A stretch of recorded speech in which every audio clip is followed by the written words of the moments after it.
Mon collègue Maman Sidibé et moi sommes venus rencontrer le Premier ministre pour lui rendre compte d'une consultation que nous sommes en train d'entreprendre conjointement et portant sur la question de la présence des ex-combattants sud-soudanais qui sont actuellement présents au Congo, que la MONUSCO a récupéré en territoire congolais sur des bases humanitaires et qui sont aujourd'hui cantonnés dans un camp.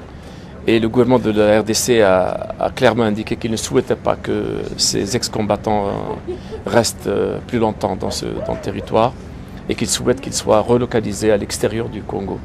Nous avons saisi l'occasion, rencontrant le Premier ministre pour encore une fois le féliciter pour sa nomination en tant que Premier ministre dans le cadre du suivi des accords du 18 octobre et d'échanger avec lui sur le dialogue en cours et les consultations en cours suite à l'accord du 31 décembre et pour encourager le processus de dialogue. Nous pensons que suite à l'accord du 18 octobre, l'accord du 31 octobre était une victoire pour le peuple congolais. Nous sommes réjouis que les Congolais aient été en mesure eux-mêmes de trouver cet accord.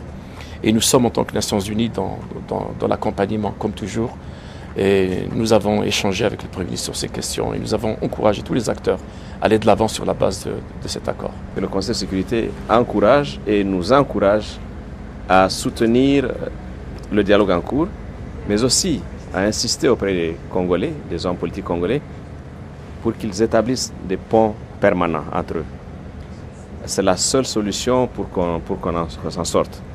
Nous saluons ce que la CENCO fait, mais la CENCO aussi a besoin d'être aidée par tous. Et Daga Marchal l'a dit, si nous laissons les Congolais entre eux, ils trouveront la solution. Notre rôle, c'est d'accompagner les Congolais à continuer à se parler et, en toute responsabilité, à décider ce qui est bon pour leur pays.